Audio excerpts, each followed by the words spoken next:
The White Snake. A long time ago there lived a king who was famed for his wisdom through all the land. Nothing was hidden from him, and it seemed as if news of the most secret things was brought to him through the air. But he had a strange custom. Every day after dinner, when the table was cleared, and no one else was present, a trusty servant had to bring him one more dish. It was covered, however, and even the servant did not know what was in it, neither did anyone know, for the king never took off the cover to eat of it until he was quite alone. This had gone on for a long time, when one day the servant, who took away the dish, was overcome with such curiosity that he could not help carrying the dish into his room. When he had carefully locked the door, he lifted up the cover, and saw a white snake lying on the dish.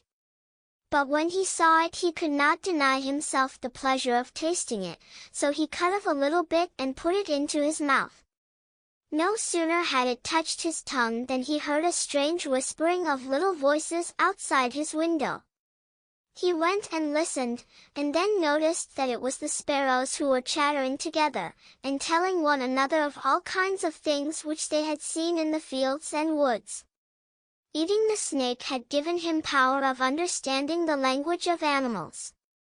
Now it so happened that on this very day the queen lost her most beautiful ring, and suspicion of having stolen it fell upon this trusty servant, who was allowed to go everywhere. The king ordered the man to be brought before him, and threatened with angry words that unless he could before the morrow point out the thief, he himself should be looked upon as guilty and executed. In vain he declared his innocence. He was dismissed with no better answer. In his trouble and fear he went down into the courtyard and took thought how to help himself out of his trouble. Now some ducks were sitting together quietly by a brook and taking their rest, and, whilst they were making their feathers smooth with their bills, they were having a confidential conversation together. The servants stood by and listened.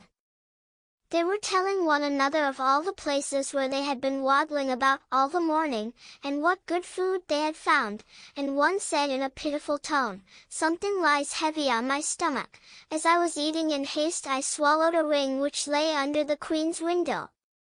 The servant at once seized her by the neck, carried her to the kitchen, and said to the cook, "Here is a fine duck, pray, kill her." "Yes," said the cook, and weighed her in his hand. "She has spared no trouble to fatten herself, and has been waiting to be roasted long enough." So he cut off her head, and as she was being dressed for the spit, the queen's ring was found inside her. The servant could now easily prove his innocence, and the king, to make amends for the wrong, allowed him to ask a favor, and promised him the best place in the court that he could wish for. The servant refused everything, and only asked for a horse and some money for traveling, as he had a mind to see the world and go about a little. When his request was granted he set out on his way, and one day came to a pond, where he saw 3 fishes caught in the reeds and gasping for water. Now, though it is said that fishes are dumb, he heard them lamenting that they must perish so miserably, and, as he had a kind heart, he got off his horse and put the 3 prisoners back into the water. They leapt with delight, put out their heads, and cried to him, "We will remember you and repay you for saving us." He rode on, and after a while it seemed to him that he heard a voice in the sand at his feet. He listened, and heard an ant-king complain, "Why cannot folks, with their clumsy beasts, keep off our bodies? That stupid horse, with his heavy hoofs, has been treading down my people without mercy."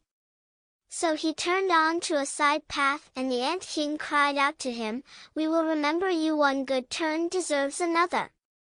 The path led him into a wood, and there he saw 2 old ravens standing by their nest, and throwing out their young ones.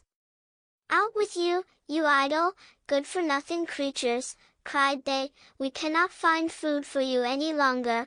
You are big enough, and can provide for yourselves." But the poor young ravens lay upon the ground, flapping their wings, and crying, "Oh, what helpless chicks we are! We must shift for ourselves, and yet we cannot fly. What can we do, but lie here and starve?" So the good young fellow alighted and killed his horse with his sword, and gave it to them for food. Then they came hopping up to it, satisfied their hunger, and cried, "We will remember you, one good turn deserves another." And now he had to use his own legs, and when he had walked a long way, he came to a large city. There was a great noise and crowd in the streets, and a man rode up on horseback, crying aloud, "The king's daughter wants a husband, but whoever seeks her hand must perform a hard task, and if he does not succeed he will forfeit his life." Many had already made the attempt, but in vain. Nevertheless, when the youth saw the king's daughter, he was so overcome by her great beauty that he forgot all danger, went before the king, and declared himself a suitor. So he was led out to the sea, and a gold ring was thrown into it, before his eyes. Then the king ordered him to fetch this ring up from the bottom of the sea, and added, "If you come up again without it you will be thrown in again and again until you perish amid the waves." All the people grieved for the handsome youth, then they went away, leaving him alone by the sea. He stood on the shore and considered what he should do, when suddenly he saw 3 fishes come swimming towards him, and they were the very fishes whose lives he had saved. The one in the middle held a mussel in its mouth, which it laid on the shore at the youth's feet, and when he had taken it up and opened it, there lay the gold ring in the shell. Full of joy he took it to the king and expected that he would grant him the promised reward. But when the proud princess perceived that he was not her equal in birth, she scorned him, and required him first to perform another task. She went down into the garden and strewed with her own hands 10 sacks full of millet seed on the grass. Then she said, "Tomorrow morning before sunrise these must be picked up, and not a single grain be wanting." The youth sat down in the garden and considered how it might be possible to perform this task, but he could think of nothing, and there he sat sorrowfully awaiting the break of day, when he should be led to death. But as soon as the first rays of the sun shone into the garden he saw all the 10 sacks standing side by side, quite full, and not a single grain was missing. The Ant King had come in the night with thousands and thousands of ants, and the grateful creatures had by great industry picked up all the millet seed and gathered them into the sacks. Presently the king's daughter herself came down into the garden, and was amazed to see that the young man had done the task she had given him. But she could not yet conquer her proud heart, and said, "Although he has performed both the tasks, he shall not be my husband until he had brought me an apple from the tree of life." The youth did not know where the tree of life stood, but he set out, and would have gone on forever, as long as his legs would carry him, though he had no hope of finding it. After he had wandered through 3 kingdoms, he came one evening to a wood, and lay down under a tree to sleep. But he heard a rustling in the branches, and a golden apple fell into his hand.